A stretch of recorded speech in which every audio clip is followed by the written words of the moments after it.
So if this off-site alternative does become a serious option, the staff would be required to reissue a notice of preparation and redo not a cursory 30,000-foot level analysis of it, but we would have to go back and look at, just like we're doing on the preferred plan, all the details of potential impacts: noise, lighting, traffic, litter, all water supply, all of those areas.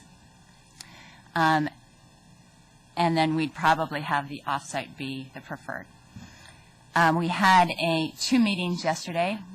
We had a meeting with the agencies for their scoping session, and that was some of the comments from the agencies. They were generally more supportive of the off-site alternative than the preferred alternative because they were tended to be regional agencies, and so from a traffic and transportation point of view. But they also, for the preferred alternative, talked about us looking at trip generation rates for mixed-use elements. They talked about making sure we analyze it for special events.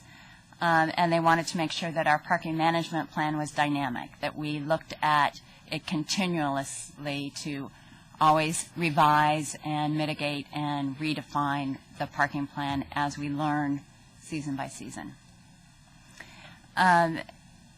And we have heard, but not always, not yet in writing, and we have until next Thursday to get in writing, but we've heard from ABAG and the Regional Planning Committee that they support the off-site alternative, MTC, and BART.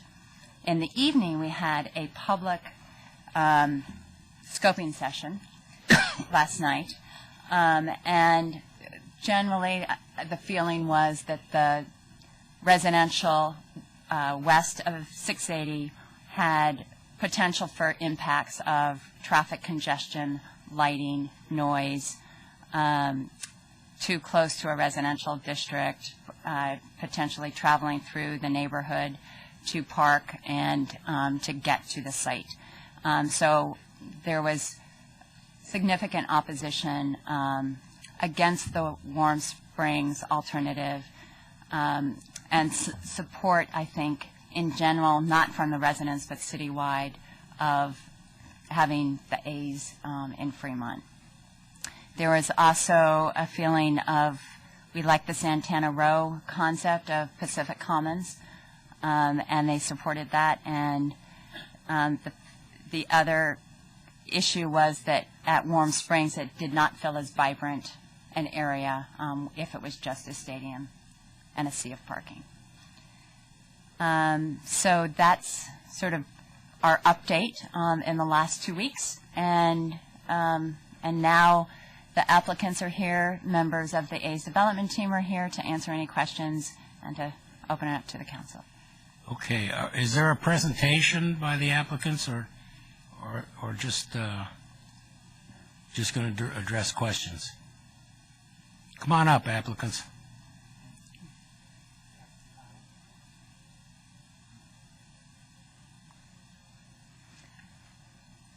This is Keith Wolf. Did you have a presentation, or were you just going to answer questions from the council? Mayor Wasserman, we were informed that the best approach, we've really presented all the information we have at this point. And we've done multiple presentations, obviously, in the past in our specific plan. So we're really here to answer questions and clarify anything that needs clarification during the... Okay, fine. Council questions? I guess I have... No, you're not first. It's not Arajan. I was going to go after you, Bob. Question for staff more than for the applicant at this point. Where are we with the Warm Springs specific plan? I know we did an existing conditions analysis, and we also looked at a TOD overlay for the area around BART. Can you just walk us through what that process is and where we are? The Warm Springs specific plan was started a first draft about 4 years ago. And a number of the options had residential as part of them. Actually, I think all the options had residential. And there was concern from NUMI at that point about having residential that close to a manufacturing plant. So we basically put the community-specific plan on hold. We then tried to revive it, and we applied for 2 rounds of grants for planning funds to do it, and we were not successful in getting those grants.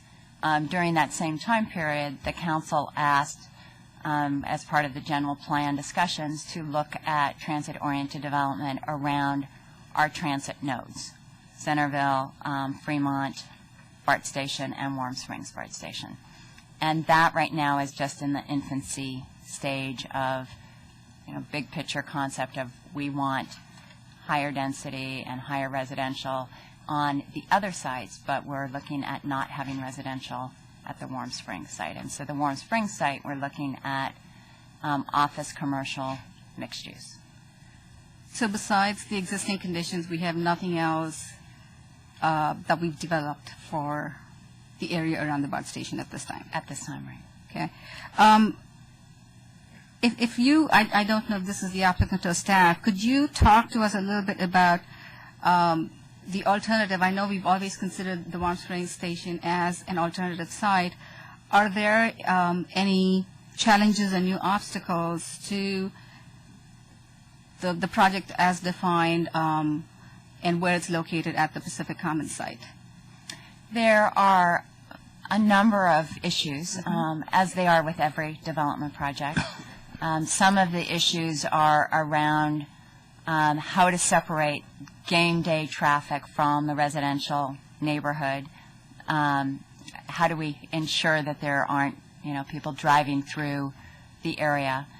We've also looked at soil issues, and the Warm Springs land actually is has better stability, and it's not a hazard zone as Pacific Commons, but this off-site alternative has development on both sites. So you still keep those potential construction, higher construction costs at the Pacific Commons site that we experienced at the retail side.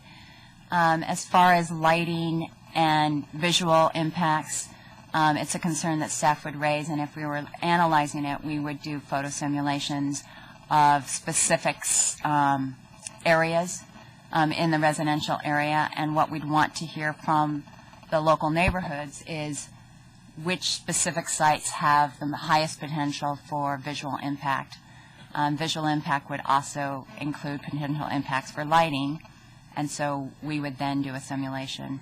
We'd also do lighting analysis to make sure that the lights, they're much better than they used to be, and they're much easier to be controlled to stay on site, and we do have regulations for that as well. And we'd also do noise analysis at the property line and probably on the other side of the freeway as well. And one last question on the assumptions for BART ridership. When we had the last time we looked at it, we didn't know what was going to happen with Measure B and the extension to San Jose. And we've got some numbers here which indicate that in the short term, the ridership is potentially about 12% and increasing in the future to 26% at the Pacific Commons site. If it's at or close to the BART station, the Warm Springs BART station, do we have any initial numbers of what that ridership might be? In talking to BART staff, and I think there's some BART staff and board members here tonight that can probably answer this better than I can. But right now, the Oakland A's has about 20% ridership on BART. When it goes further south and connects to San Jose, there's an expectation that it won't do anything but go up percentage-wise. But how far depends on all sorts of different factors. But I think from an environmental point of view, we'd look at between 20% on the conservative side to about 30% ridership.